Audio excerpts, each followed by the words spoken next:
কে হুকুম দিয়ে বলবেন ওয়ামতাজুল ইয়াউমা আইয়ুহাল মুজরিমুন, ওরে মুজরিমের দল, ওরে কাফির ফুজ্জারের দল, ওরে বেঈমানের দল, আজকে তোমরা আলাদা হয়ে যাও, বিতক হয়ে যাও, আজকে মুমিনদের সাথে থাকতে পাবে না, পাবে না, পাবে না। সেই মুজরিমের দলেরা বলবে আল্লাহ কেন আজকে আমাদেরকে আলাদা করে দিচ্ছেন, ভাগ করে দিচ্ছেন? তখন আল্লাহ তাবারক ওয়া তাআলা বলবেন মুজরিমের দল পৃথিবীতে কি করেছিলে বল?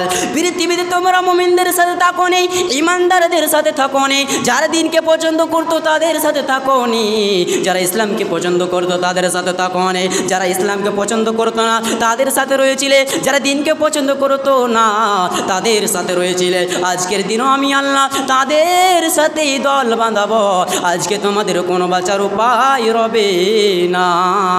এই জন্যই আল্লাহ তাবারক ওয়া তাআলা ওই মুজরিমদেরকে, ওই কাফির ফুজ্জারদেরকে, ওই বেঈমানের দলকে বলবেন ওয়ামতাজুল ইয়াউমা আইয়ুহাল মুজরিমুন, রে মুজরিমের দল, রে কাফির ফুজ্জারের দল, রে বেঈমানের দল, আজকে তোমরা আলাদা হয়ে যাও, পৃথক হয়ে যাও, আজকে মুমিনদের সাথে থাকতে পাবে না, পাবে না।